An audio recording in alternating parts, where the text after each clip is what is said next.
Hoy en Hablemos de Salud vamos a tratar el tema de cómo cuidar al cuidador informal. Tenemos como cada día con nosotros a Pilar Flurache. Buenos días, Pilar. Buenos días, Marina, ¿cómo estás? Muy bien, y hoy veo que vienes súper bien acompañada. Pues mira, hoy tenemos un programa muy bonito, muy interesante y yo espero que sea de gran utilidad además para las personas que nos oyen. Están con nosotros Ana María Izaguirre Zapatera, que es enfermera en el Centro de Salud de Navalmoruende y además es la coordinadora de enfermería de este centro. A su izquierda está Angélica. Angélica es una persona muy especial que viene a darnos su visión y a contarnos su experiencia sobre lo que ella ha vivido como cuidadora.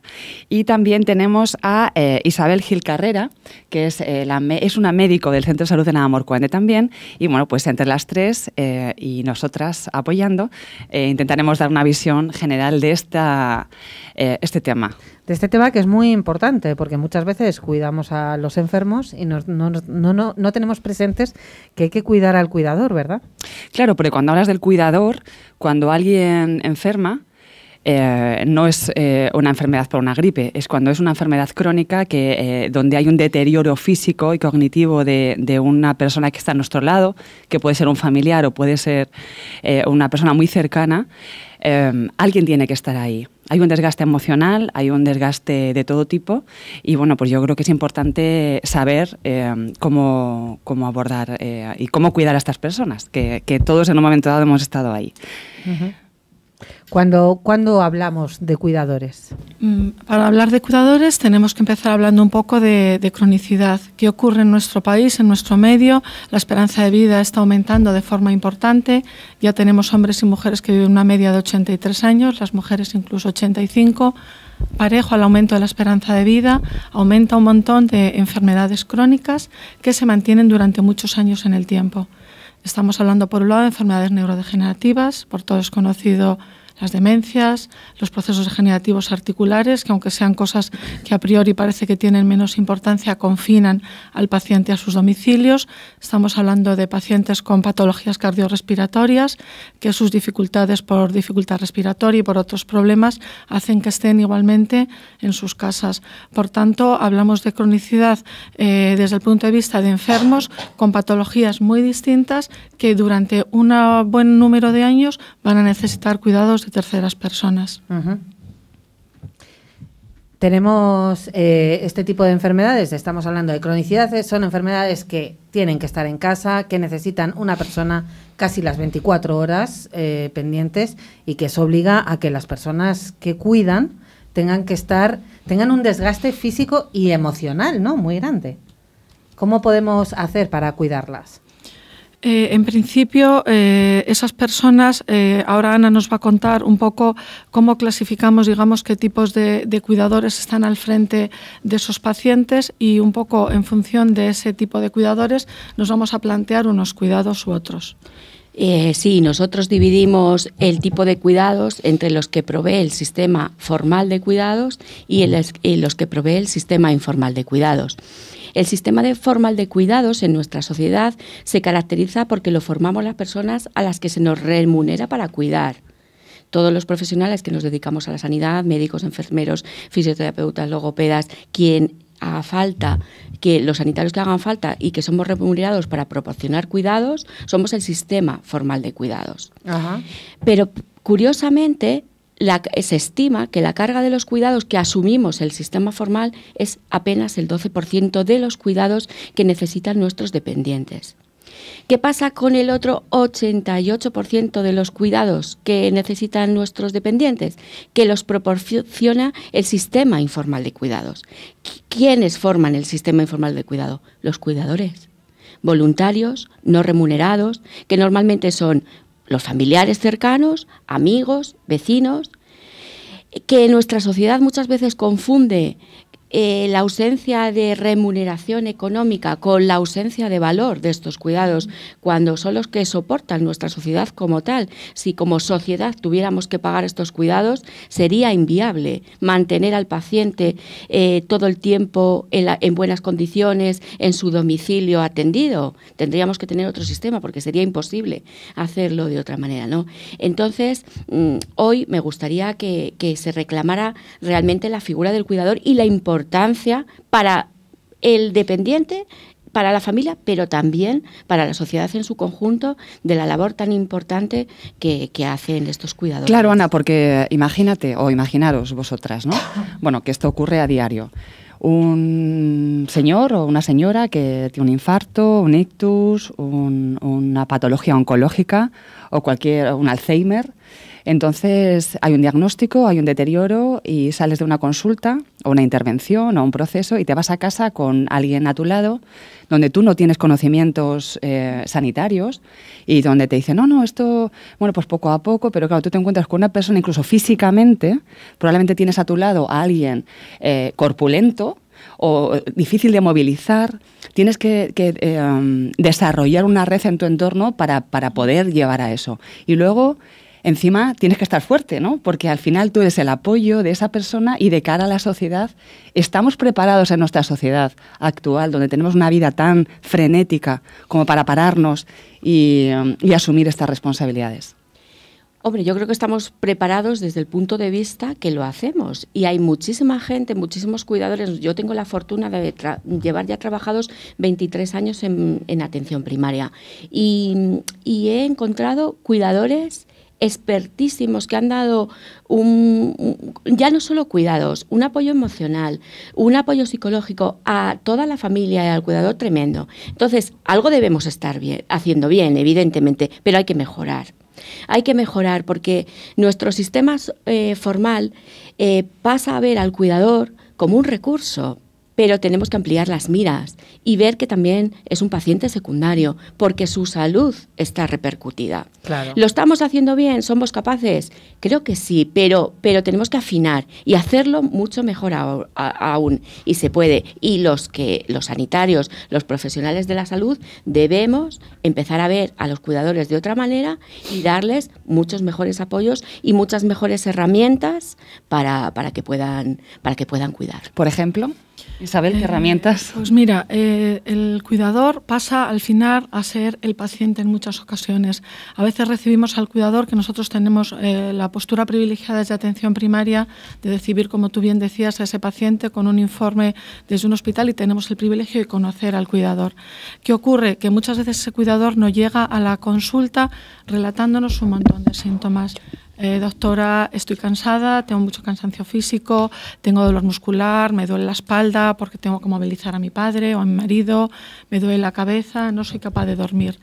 Muchas veces ellos sí son capaces de relacionarlo con el cuidado, pero a veces el cuidador ni siquiera relaciona sus dolencias con el cuidado. A veces los síntomas no se refieren a lo físico, sino que se refieren a la esfera psicológica. No puedo dormir, estoy muy nervioso, tengo ansiedad, estoy muy baja de ánimo, tengo preocupación. Porque no olvidemos que los cuidadores de los que estamos hablando están en un rango de edades complicadas también para ellos como momento vital. Claro, porque normalmente el enfermo que se hace crónico ya tiene una edad y quien le acompaña normalmente su pareja, sea hombre o mujer, ¿no? Según quien sea el enfermo, y tienen ya pues cierta edad y evidentemente ni física ni a lo mejor mentalmente están preparados para poder acompañar con una... O sea, súper bien a la persona enferma. Para eso necesitamos el cuidador formal, ¿verdad? Y el apoyo que... Antes decías una cosa muy importante, y es que también nosotros estamos en una zona en que, quitando Talavera, toda la comarca es rural. Sí. Y en el medio rural, normalmente los cuidadoras...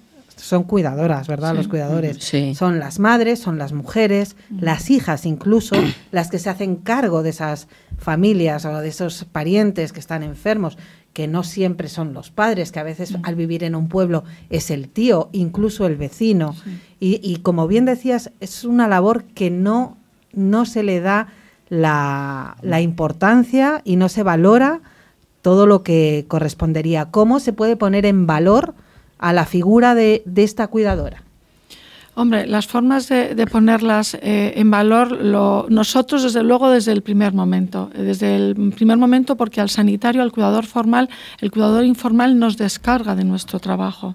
Entonces nosotros, que como te decía antes, tenemos el privilegio de conocer al cuidador, vamos a estar pendiente de ellos. Ya vamos a saber de sus necesidades y nos ponemos también nosotros a su disposición. Y estamos pendientes, como yo decía, de los síntomas. Muchas veces cuando el paciente refiere síntomas y ni siquiera lo relaciona con el cuidado, tú sí muchas veces le dices espera, que lo que te está pasando es que estás empezando a tener, digamos, síntomas de agotamiento relacionados con el cuidado. Hay una escala que a veces utilizamos, y no quiero hacer mención de muchas cuestiones técnicas, que es la escala de Zarit, en las que a través de una serie de ítems nosotros hacemos una especie de encuesta, de cuestionario al cuidador, y él va contestando y a nosotros eso, en función de la puntuación, nos orienta. Y a veces los cuidadores ponen cara de sorpresa cuando le dices: está sobrepasado, con el test, con el cuestionario a la mano, está sobrepasado. ¿Por qué? Porque, como yo creo que se nos lo va a contar mejor Ana, el proceso de cuidados tiene sus etapas y es largo. Háblanos de esos procesos. Bueno, evidentemente, como decía Pilar antes, cuando a ti te dan una noticia, te sales de una consulta con tu marido, con tu padre, con tu madre, y te dicen: mira, es que tiene un Alzheimer, por ejemplo, y se va a ir deteriorando progresivamente. Yo creo que la primera reacción es un poco de negación, ¿no? De decir: ¿qué nos está pasando? ¿Por qué nos pasa a nosotros esto? No puede ser, ¿no? Incluso hay gente que emocionalmente se distancia mucho de la situación, intenta un poco huir de la situación. Posteriormente, claro, con las necesidades obligan a que uno vaya tomando conciencia de la realidad, ¿no? Y aparecen muchos sentimientos, pues, de ira, de negación, porque es evidente que el rol de cuidador que me han puesto, que me ha sobrevenido sin yo aceptarlo, porque han sido las circunstancias las que me lo han impuesto, pues claro, me trastoca mi vida. Estamos hablando que la mayoría de los cuidados actualmente en la sociedad lo proveen las mujeres. Además, Ana, esto es curioso, ¿no? Cómo dejamos para el futuro en nuestro viaje a esas islas maravillosas, o comprarnos un apartamento en la playa, o apuntarnos a clases de baile, que es cuando nos jubilemos, y llega el momento de la jubilación y te encuentras con este abanico de situaciones en las que probablemente a lo mejor también apoya esa negación y esa ira. ¿Por qué ahora? Que es cuando, típico, ¿no? Es cuando mejor estamos y ¡plas! Llegó, ¿no? Por supuesto. Hay datos que dicen que en España entre el 45 y 65% de los cuidados los proveen mujeres. Y son mujeres o bien en la franja de entre los 45 y 60 años, o sea, que te ves un poco pillada. En lo mejor de la vida. Claro. Es que ahí todavía no has acabado de proveer cuidados a tus hijos y a lo mejor ya te tienes que encargar de tus suegros o de tus padres. Sí. Y luego también, muy importante, la figura de las mujeres mayores. Estamos hablando de cuidadoras de media de sus cónyuges de 71 años. Claro. Imagínate, a esa edad la mujer o el cuidador, ¿no? No vamos a hablar solo de cuidadoras, porque también hay hombres muy válidos que a lo mejor en su vida han hecho tareas del hogar o tareas de cuidado y les llegan los 70 años. Yo tengo pacientes, claro, y les llegan los 70 años y los 80 y están cuidando a su esposa. No, y además es que asumes funciones muy íntimas. Sí. Claro. De lavado, de higiene, no. Donde la persona que está a tu lado deja de tener su propia intimidad y su propia autonomía. Exactamente. Has delegado todo tu cuidado en una tercera persona. Yo he tenido dos casos preocupantes de cuidadores enfermos. Uno de ellos fue una paciente que se ocupaba de su marido encamado ya de años de evolución, con un cuadro de demencia y tal y cual. La típica persona que acude al médico para el marido siempre. Cuando el marido fallece, le hacemos a ella los primeros controles de salud y era una paciente diabética avanzadísima con una ceguera ya considerable. Una persona que incluso ya con una discapacidad, que no había consultado nunca y que creo que igual ni había advertido, estaba cuidando a un cuidador. Y la segunda de un anciano, como bien hacía la anotación, de más de 80 años, que cuidaba a su mujer mayor que él también, en el que se le diagnosticó a él un deterioro cognitivo en el transcurso del cuidado. A la vez que se realizó el test de Zarid, se realizó una escala de depresión porque empezaron a aparecer síntomas en él llamativos y ya él estaba empezando con un deterioro cognitivo incipiente. Y era el cuidador principal de una persona anciana. Fíjate, es que qué situación, ¿eh? Que eso, un matrimonio ya mayor, que estén solos, el cuidador enferma también. Sí. Y bueno, claro, porque además el modelo de familia actual no es el que era, donde incluso los hijos vivían con los padres o incluso en la misma casa había varias, ¿no? Se compartía mucho. Había una responsabilidad de los hijos hacia los padres, del cuidado, estaba todo mucho más cerca, pero ahora no, ahora es lo que, pues eso, tenemos una vida donde además los padres viven en una zona o en una ciudad y los hijos en otra, y donde no es que no se quiera, es que a veces ni se puede hacerse cargo, sobre todo en el caso de personas mayores o incluso de parejas, porque tú tienes tu trabajo y porque o pides una excedencia o arreglas un acuerdo en tu trabajo o realmente es complicado dedicarte a cuidar a alguien en tu entorno. Sí, la coyuntura es complicada y ahí sí que aparece la figura un poco del cuidador formal desde el punto de vista sociosanitario. Ahí tenemos el apoyo de las cuidadoras que se ofrecen a través de la asistencia social, que bien es verdad que brindan un apoyo a lo mejor escaso en número de horas, pero que duda cabe que es de gran valor. Sí, y a veces es un apoyo o es una forma de cuidar puente entre las horas que la familia más directa puede dedicar. Bueno, aquí Angélica nos está mirando según estamos hablando y ella yo creo que es la que mejor puede darnos el punto de vista desde el cuidador, ¿no? Puesto que lo ha sido. Sí, pues yo la experiencia que he tenido ha sido buena y positiva. He estado muy a gusto trabajando, era un familiar en este caso y bueno, también tengo que reconocer, como han dicho las compañeras, que yo sola no hubiese podido hacerlo. He tenido la ayuda de mi familia y bueno, tampoco ha sido de larga duración, fue solo un año y para mí fue excepcional. Luego, la compensación, pues claro que hay compensación, porque solo con una mirada o con una sonrisa lo tienes todo. O sea, para mí eso era fundamental. Pero yo deduzco que la persona a la que cuidabas era una persona de buen trato. Sí. Porque hay enfermos, y hablamos, por ejemplo, de demencia senil, que se vuelven agresivos, que se vuelven irascibles. Sí. ¿Y cómo puedes llevar, incluso aunque sea, dice, poco tiempo, un año 24 horas al día, pendiente de una persona, es mucho tiempo, ¿no? Pero imagínate personas que encima el cuidado, o sea, la persona que es cuidada, el enfermo, es una persona, pues eso, difícil de trato. Dificilísimo. Tiene que ser psicológicamente muy fuerte, ¿no? Sí, si una persona está demenciada es súper difícil. Y bueno, yo creo que eso, claro, tienes que tener ayuda profesional, pues de médicos, enfermeras que te ayuden, porque si no sería imposible. Una persona demenciada en una casa, yo creo que es imposible. Claro, porque cuando es alguien a quien quieres, que tiene buen trato, que bueno, sí, pues al final... En mi caso sí. Ana lo sabe, yo no tuve problema, pero claro, sin la ayuda de mi familia hubiera sido imposible, ¿no? Claro, imagínense, es una persona que el enfermo pese más que el propio cuidador o cuidadora para levantarle, para asearle. Pues ahí es donde entraría la asistencia formal, ¿no? El cuidador formal. Claro, todo parte de una buena valoración. Todo parte de una buena valoración por parte del equipo de sanitarios, en un primer momento del paciente dependiente, de en qué grado es dependiente.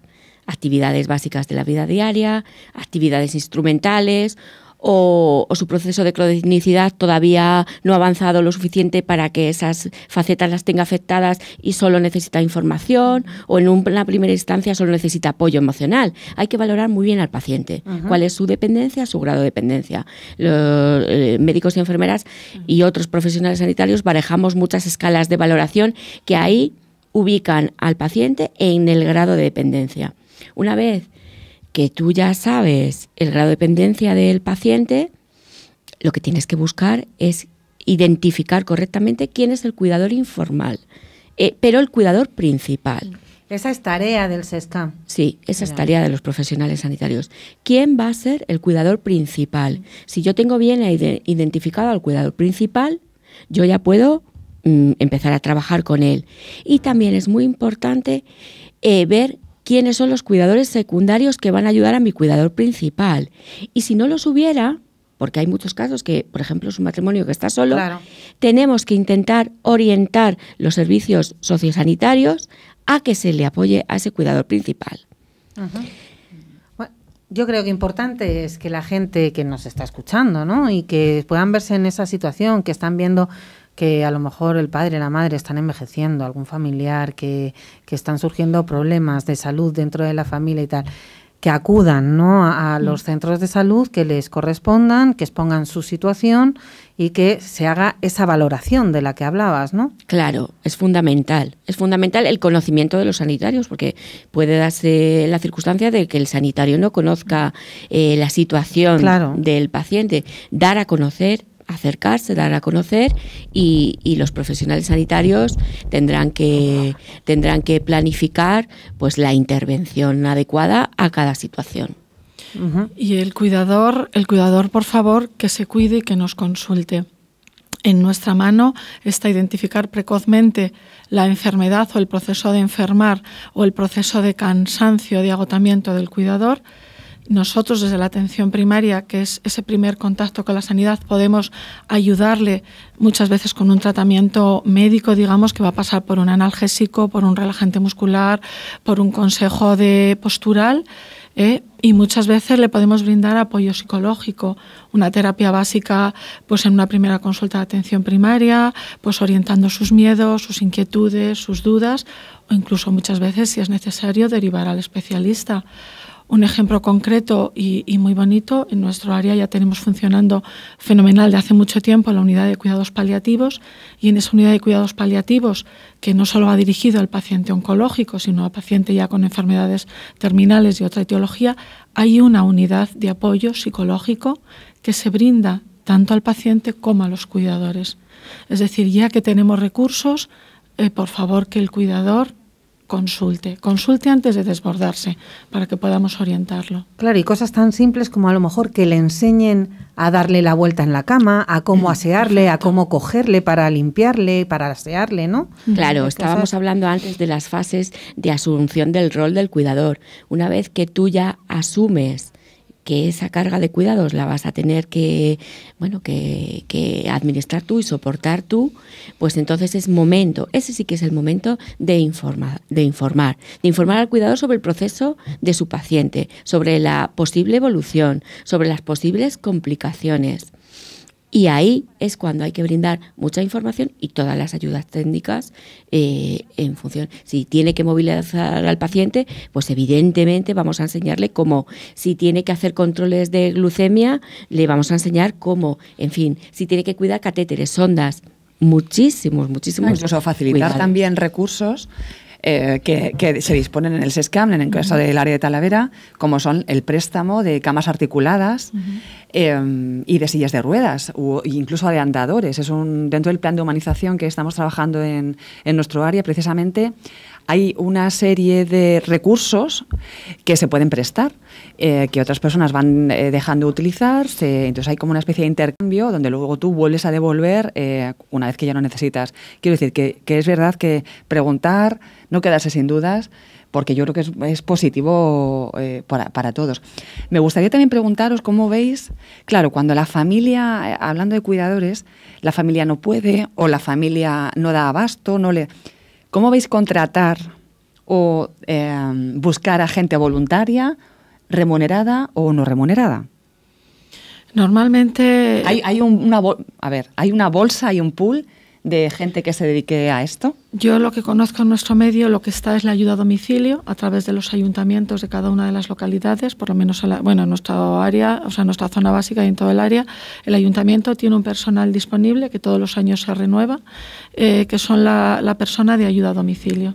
Entonces, en función de los pacientes inmovilizados o dependientes y en función del grado de la dependencia que comentaba Ana, tenemos que valorar, se hace una solicitud y se adjudica a una persona que puede ser 1 hora en domicilio, 2 horas en domicilio, dependiendo del grado de dependencia y también de los recursos económicos de la familia.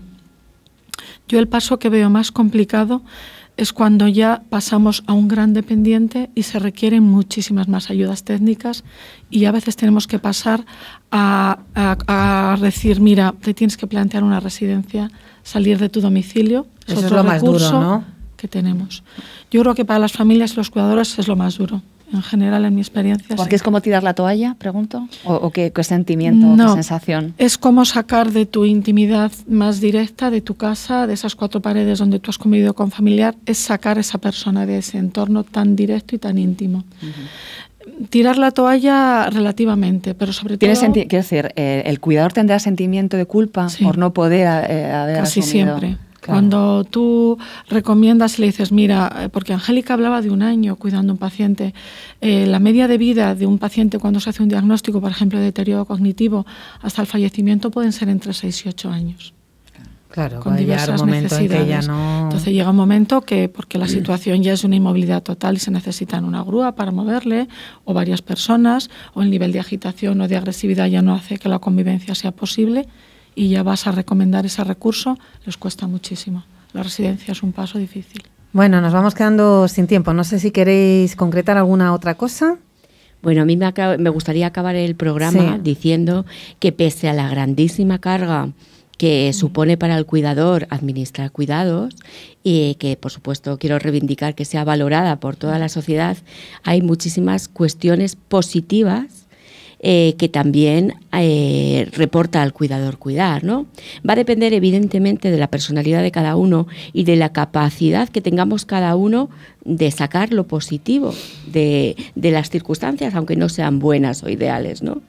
Pero es llamativo ver cómo cuidadores se convierten en personas con muchas más herramientas para su vida, para superar otros retos de la vida, otras situaciones difíciles, cómo son personas que en muchos casos inician una vida laboral o una vida formativa. Hemos tenido cuidadores que después han hecho, pues yo qué sé, cursos para ser auxiliares de enfermería, geriátricos. Cuidadoras como la que tenemos con nosotros, como Angélica, que actualmente se dedican altruistamente a mantener una sala de promoción de ejercicio físico en Buenaventura, que la abren 3 días a la semana, ella junto con otras cuidadoras, sin ninguna remuneración y por un poco ayudar a... Eso no nos lo has contado, Angélica. Por nuestro pueblo, por los mayores de nuestro pueblo. Claro, entonces, bueno, pues me gustaría un poco que también se viera esa visión, ¿no? De que a veces el cuidado también es el cuidado de los demás también es una oportunidad para sacar lo mejor de nosotros mismos. Angélica, que me gustaría terminar contigo. Pues mira, ¿qué consejo nos das? Yo aconsejo que todo se puede. Todo se puede. ¿Que te tienes que organizar? Pues por supuesto te tienes que organizar, pero organizándote yo creo que se consigue. ¿Que tienes menos tiempo disponible? Claro que tienes menos tiempo disponible, pero cuando lo haces con cariño... Y que no tengamos miedo de pedir ayuda, ¿verdad? No. Efectivamente. Yo creo porque que yo he tenido siempre a Ana y a Vicente conmigo. Que es importante que sepamos que tenemos un área de salud al que poder recurrir, donde hay sanitarios que nos van a aconsejar bien, donde hay asistentes sociales que nos van a recomendar también la mejor ayuda para nuestros enfermos, ¿no? Muchísimas gracias a las 3 y a Pilar, por supuesto, por haber estado hoy con nosotros. Y hasta aquí hemos llegado con ese cuidar al cuidador informal. Continuamos otro día, el jueves que viene, con más cositas aquí en Hablemos de Salud.